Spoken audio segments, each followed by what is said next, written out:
The stars had always held secrets, but none quite like this. On a mild autumn morning in 2147, humanity received its first proof that they were not alone in the universe.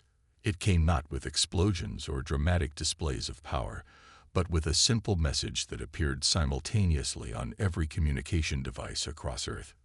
We are the Zenith Confederation. You are now within our sphere of influence. Prepare for evaluation. The message repeated in every human language, its clinical precision somehow more unsettling than any threat could have been. In the hours that followed, massive ships emerged from fold space at the edges of the solar system. Elegant crystalline structures that defied human engineering principles. They moved with impossible grace, their hulls refracting sunlight in ways that made them appear both solid and ethereal. Dr. Sarah Chen, director of Earth's Unified Defense Initiative, watched the sensor feeds with an expression that betrayed nothing of her inner thoughts. Around her, in the underground command center beneath the Himalayas, the world's leading scientists and military strategists gathered in unprecedented unity. They had prepared for this moment for decades, though none had known exactly when it would come. "They're following the expected pattern," she said, her voice carrying across the hushed chamber. Just like the Arcturus signals predicted. 20 years earlier, a quantum telescope array had captured fragments of transmissions from a distant star system, encrypted messages that took years to decode. They revealed the existence of the Zenith Confederation, an alliance of species that systematically absorbed or eliminated civilizations they encountered. Their method was always the same: appear, overwhelm, and assimilate. The Confederation's representatives materialized in the UN Assembly Hall 3 days later. Their forms were vaguely humanoid, but composed of shifting crystalline structures that seemed to phase between states of matter. The lead delegate, who called itself Nexus Prime, spoke with a voice that resonated at multiple frequencies simultaneously. "Your species has achieved sufficient technological advancement to warrant integration," it announced to the assembled world leaders. "We offer efficiency, order, progress. Your biological and technological distinctiveness will be preserved and improved upon within our framework. Resistance has proven historically futile. You have 72 hours to submit your formal acceptance." In the silence that followed, Secretary General Adebayo rose slowly from her seat. She was an elderly woman who had guided humanity through numerous crises, but none like this. "And if we decline this generous offer?" she asked, her voice steady. The crystalline beings shifted, their forms refracting light in patterns that suggested amusement. "Then we will demonstrate why no species has successfully rejected integration in over 10,000 of your years. Your defensive capabilities are primitive. Your technology, rudimentary. Your resistance would be brief and educational for future prospects." Dr. Chen, watching the exchange through secure feeds, allowed herself a small smile. The Confederation had done exactly what the Arcturus signals had suggested they would: underestimate humanity based on their visible technology. They had no way of knowing about Project Omega, hidden in bunkers deep beneath every continent. They couldn't detect the quantum-entangled network that connected every major city on Earth, or the true purpose of the seemingly decorative satellites that had been launched over the past decade. Most importantly, they didn't understand that humanity had spent 20 years preparing not to fight them, but to do something far more ambitious. "We will need time to consider your offer," Secretary General Adebayo replied diplomatically. "Surely a civilization as advanced as yours understands the importance of careful deliberation." The crystalline beings conferred briefly, their forms intermixing in complex patterns. "You have your 72 hours, Nexus Prime declared. "We suggest you use them wisely." As the aliens dematerialized, Dr. Chen activated a secure channel to her global research teams. "They took the bait," she transmitted. "Begin final preparations. Project Omega enters terminal phase in 71 hours. Around the world, in hidden facilities and underground laboratories, thousands of scientists and engineers acknowledged her message. They had spent their careers preparing for this moment, developing technology that defied conventional physics, While the Confederation expected panic or desperate military preparation, humanity quietly continued their real work. The aliens would learn, too late, that humanity had long ago moved beyond the need for traditional weapons. They had developed something far more sophisticated, a way to rewrite the fundamental laws of reality itself within a localized space. They didn't need warships or energy weapons. They just needed one thing: a button that would remind the galaxy why humanity had survived every catastrophe their world had thrown at them. In her private quarters that evening, Dr. Chen reviewed the final simulations. Everything was proceeding exactly as the quantum probability engines had predicted. In 71 hours, the Confederation would learn that they weren't the first advanced civilization to discover Earth. They were simply the first to announce themselves before looking more carefully at what humanity had been quietly building all along. Deep beneath the Antarctic ice, in a facility known only to a handful of people, Dr. Marcus Rivera stood before a wall of quantum displays. Each screen showed a different aspect of Project Omega, the culmination of 20 years of human scientific advancement. What had begun as a theoretical physics experiment had evolved into humanity's greatest achievement, and possibly its salvation. Neural network quantum calculations are stable, announced Dr. Yuki Tanaka, her fingers dancing across holographic controls. The entanglement matrix is maintaining 99.9% coherence across all nodes. Marcus nodded, his dark eyes reflecting the shimmer of data streams. Above ground, the Zenith Confederation's scout ships had begun their systematic survey of Earth's visible infrastructure. They catalogued military bases, power plants, and defense installations with mechanical precision, completely unaware that humanity's true power lay elsewhere. "They're looking for the wrong things," Marcus murmured, more to himself than to his team. "They expect missiles, energy shields, perhaps crude attempts at reverse engineering alien technology. They can't conceive of what we've actually built." Project Omega wasn't a weapon in any conventional sense. It was something far more sophisticated. A system that could locally alter the fundamental constants of the universe itself. The inspiration had come from studying the fragments of the Arcturus signals, which had revealed not just the existence of the Confederation, but hints of physics far beyond their understanding. In the main chamber, a device that appeared deceptively simple sat on a pedestal. It looked like nothing more impressive than a small black cube, its surface perfectly smooth except for a single red button. But appearances were deceiving. The cube was merely the interface for a vast network of quantum processors distributed throughout the planet's crust, all working in perfect synchronization. "Incoming transmission from Himalaya Command," Yuki announced. Dr. Chen's face appeared on the main screen, her expression characteristically focused. "Status report," she demanded without preamble. Marcus gestured to his team's latest results. "The final calibrations are proceeding ahead of schedule. The quantum field generators are stable, and the reality manipulation matrices are showing better coherence than our most optimistic projections. We're ready." "Good." Chen's eyes flickered to something off-screen. "Because our visitors are getting impatient. Their ships have begun moving into attack positions, though they're trying to be subtle about it." The Confederation's arrogance was working in humanity's favor. They were so convinced of their technological superiority that they hadn't bothered to mask their military preparations.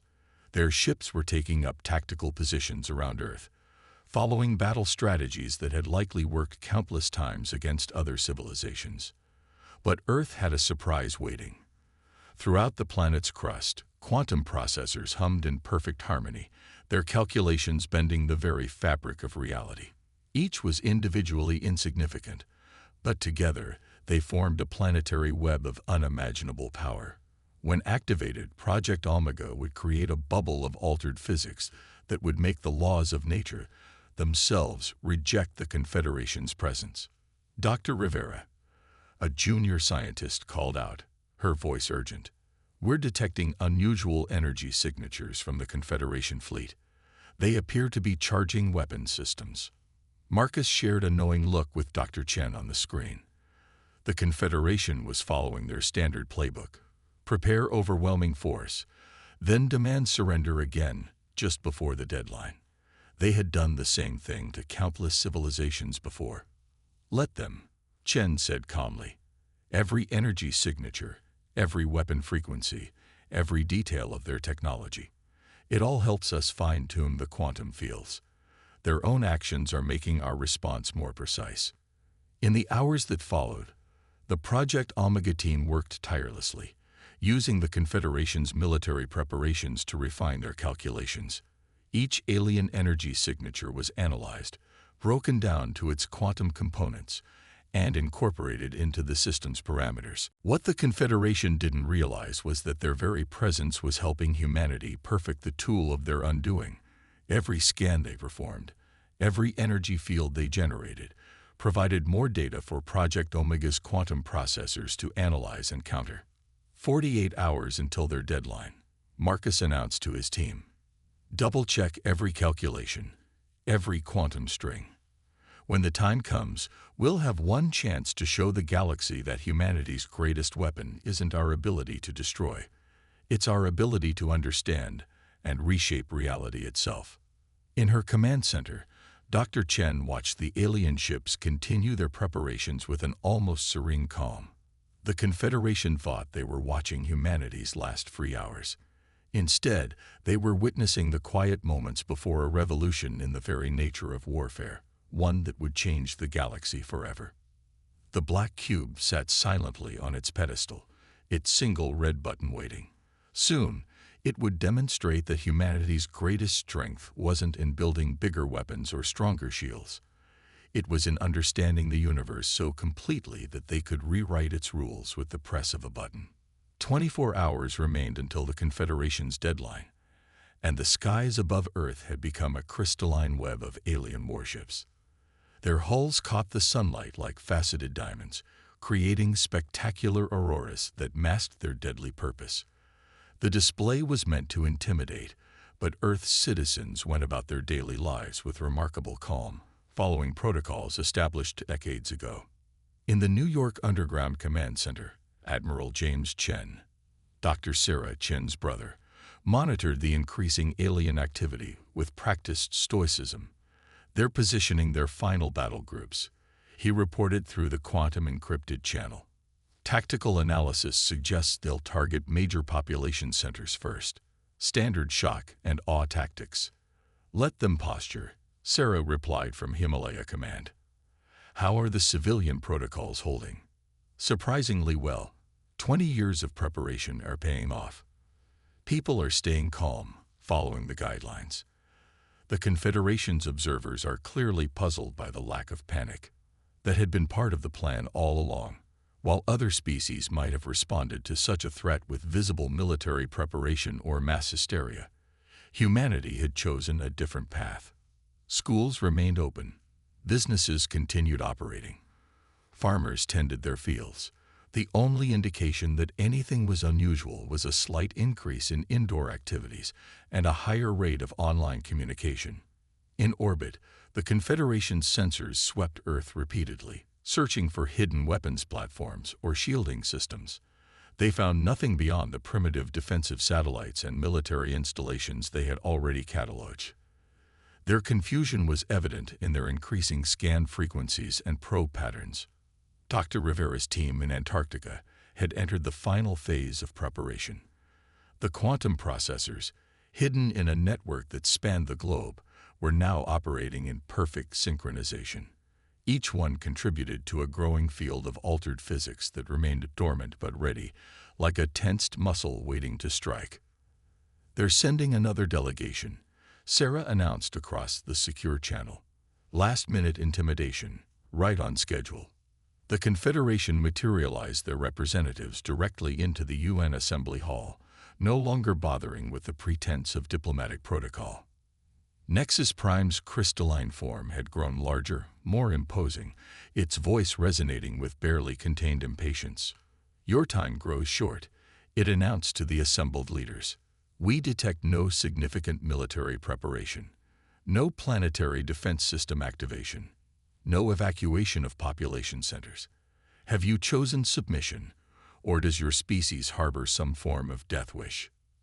Secretary General Adebayo rose from her seat with the same quiet dignity she had shown throughout the crisis.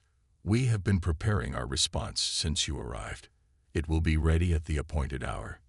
The crystalline beings shifted in patterns that suggested agitation. You cannot hope to resist. Our scans show your technology is centuries behind ours. Your weapons are primitive. Your defenses negligible. Perhaps, Adebayo replied, a slight smile touching her lips. You are not scanning for the right things.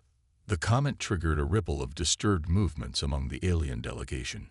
They had encountered resistance before, even defiance, but never this calm certainty. Never this complete lack of visible preparation coupled with such confidence. In their hidden facilities around the world, humanity's greatest minds continued their work. The quantum processors hummed in harmony, each one perfect in its calculations, each one ready to contribute to the greatest scientific achievement in human history. Dr. Rivera studied the final simulations with intense focus. The Confederation ships are generating interference fields, he noted. They think we might have some form of hidden energy weapon. Dr. Tanaka allowed herself a small laugh. They're looking for something that would make sense to them, something that fits their understanding of warfare. They can't conceive of what we've actually built. The truth was, humanity had moved beyond the concept of traditional weapons the moment they had decoded the Arcturus signals. Those fragmentary transmissions had revealed not just the existence of the Confederation, but hints of physics that even they didn't fully understand. While they had mastered faster-than-light travel and energy weapons, they were still thinking in terms of conventional cause and effect. Humanity had taken a different path. Instead of building bigger guns or stronger shields, they had spent 20 years learning to speak the universe's native language. Project Omega wasn't a weapon that destroyed. It was a key that could temporarily rewrite the local laws of physics themselves. As the final hours ticked away, Dr. Chen coordinated with teams around the world, ensuring every component of their response was perfectly aligned. The Confederation ships continued their intimidating display, their weapons charged, their armies ready. They expected either submission or a futile last stand. They were about to learn that humanity had chosen neither option. In the Antarctic facility, Dr. Rivera looked at the simple black cube with its single red button. Soon, it would demonstrate that humanity's greatest achievement wasn't in building tools of destruction, but in understanding the fundamental nature of reality itself. The universe had rules, yes, but humanity had learned to ask it, ever so politely, to make an exception. The final hour arrived with a sunset that painted Earth's sky in brilliant hues of orange and purple, the crystalline shapes of Confederation warships creating prismatic patterns in the fading light. In orbit, 10,000 alien vessels had arranged themselves in attack formation, their weapons fully charged, their troops ready for the invasion they were certain would begin. Nexus Prime materialized one last time in the UN Assembly Hall, its crystalline form pulsing with barely contained energy. Your time has expired, it announced. What is your answer? Secretary General Adebayo stood calmly, her dark eyes reflecting the alien's shimmer. We have an answer, yes. But first, I believe it's only fair to ask, did you ever wonder why we named our planet Earth? The crystalline being shifted in what might have been confusion. Your primitive designation is irrelevant. Your choice is simple, submit or face annihilation. Earth, Adebayo continued as if the alien hadn't spoken, comes from an ancient word meaning ground or soil. For thousands of years, we've defined ourselves by our connection to this planet. Everything we've built, everything we've become, grew from this relationship with our world. In the Antarctic facility, Dr. Rivera watched the exchange on quantum-linked displays as his team completed the final calibrations. Every processor in the global network was now operating at peak efficiency, their calculations reverberating through the quantum fabric of reality itself. What we learned from your kind, Adebayo said to the increasingly agitated alien, wasn't about weapons or faster-than-light travel. What we learned was that we had been right all along. The universe isn't about dominance. It's about harmony. Dr. Chen's voice came through the secure channel. All stations report ready. Quantum coherence at maximum. Reality matrices primed. Nexus Prime's patience finally shattered. Enough. You speak of harmony while facing extinction. Your primitive philosophy cannot save you from. Dr. Rivera. Adebayo said quietly, "You may proceed." In the Antarctic bunker, Marcus Rivera looked at his team one last time. Dr. Tanaka nodded, her hand steady on the quantum controls. Around the world, thousands of scientists held their breath, watching through secure feeds as he approached the black cube. 20 years of work, he whispered. 20 years of understanding rather than destroying. His hand hovered over the red button. Let's show them what humanity has really been building. He pressed the button. For one brief moment, nothing seemed to happen. Then, reality itself shivered.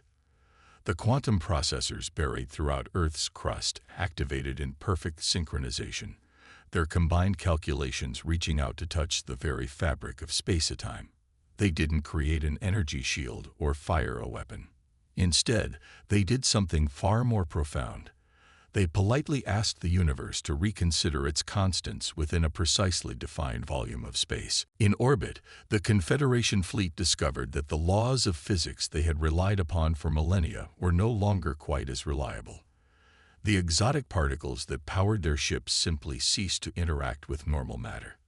The quantum fields that held their crystalline forms together began to unravel with elegant precision. On every quantum-linked display around the world, humanity watched as the mighty armada of the Zenith Confederation gracefully faded from existence. There was no violence, no explosion, no destruction.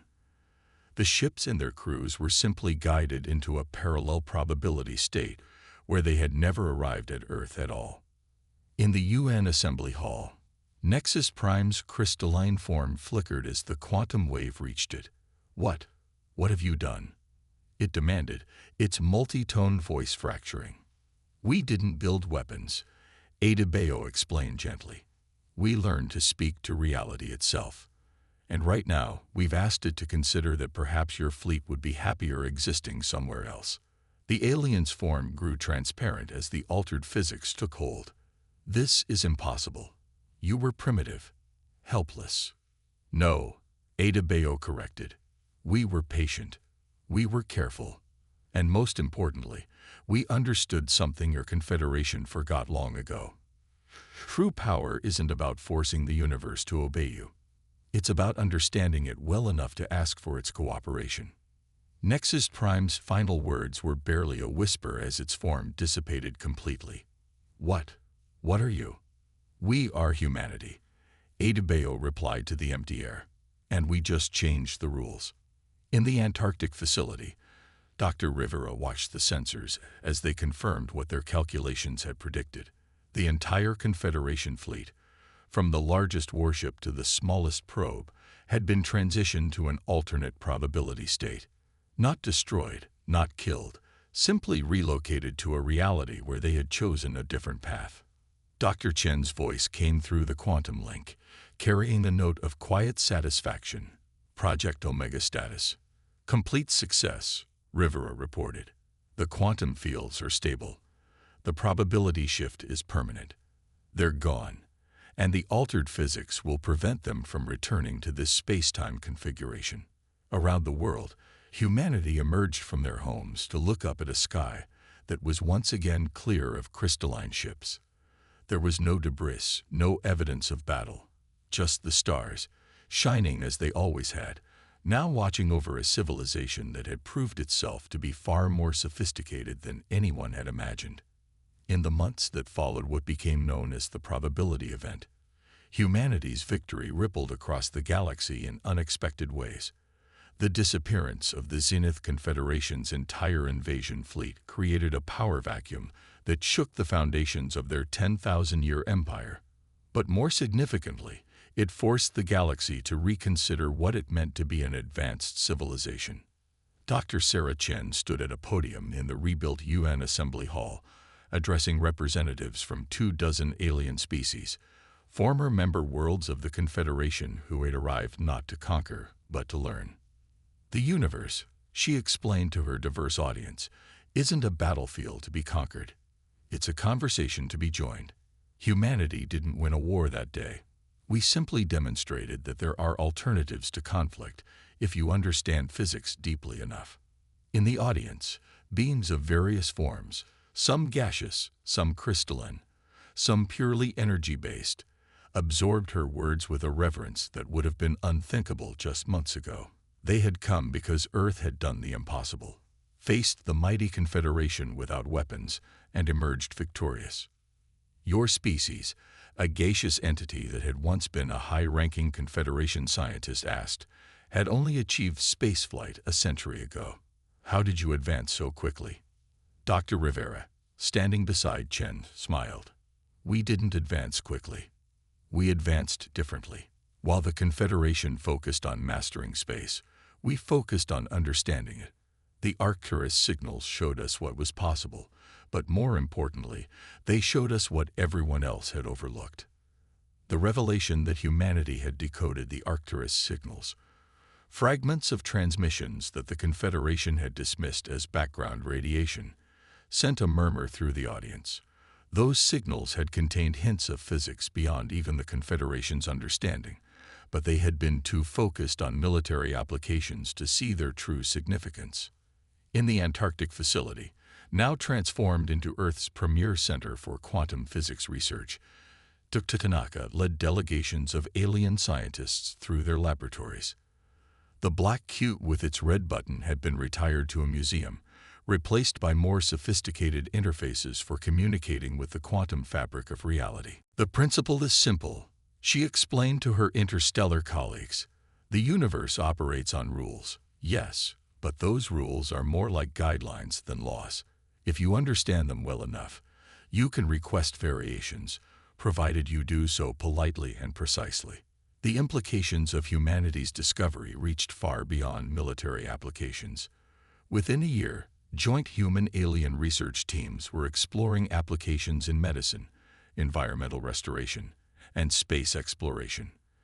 The ability to locally adjust physical constants opened possibilities that even humanity hadn't fully considered during their 20 years of preparation.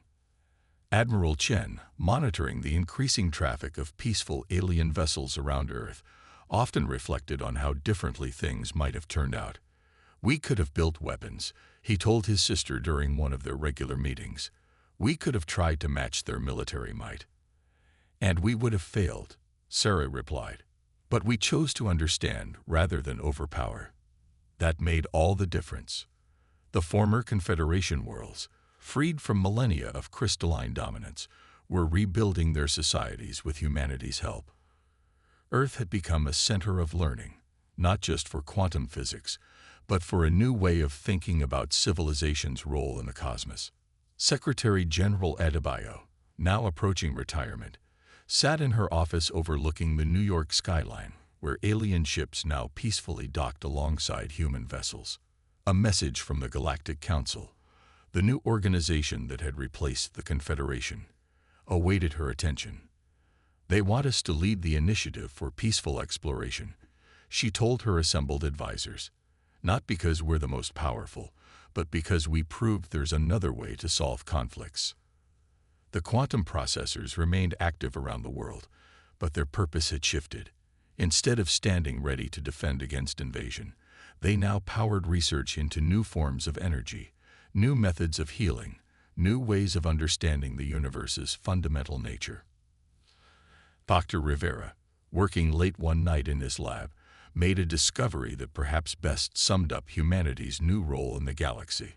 The quantum fields they had created didn't just alter physical constants, they created a kind of universal translator, allowing direct communication with the quantum fabric of reality itself.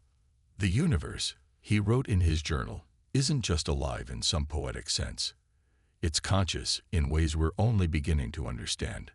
And it remembers. Every species that reaches for the stars has to make a choice. Will they try to impose their will on reality, or will they learn to join its dance? Humanity had made its choice. In choosing understanding over dominance, they had not only saved themselves, but had shown the galaxy a new path forward. The stars above Earth now shone on a civilization that had proven itself worthy of them, not through force of arms, but through the power of comprehension. And somewhere, in a probability state that would never intersect with our universe again, a crystalline empire learned too late that true power lies not in the ability to destroy, but in the wisdom to understand.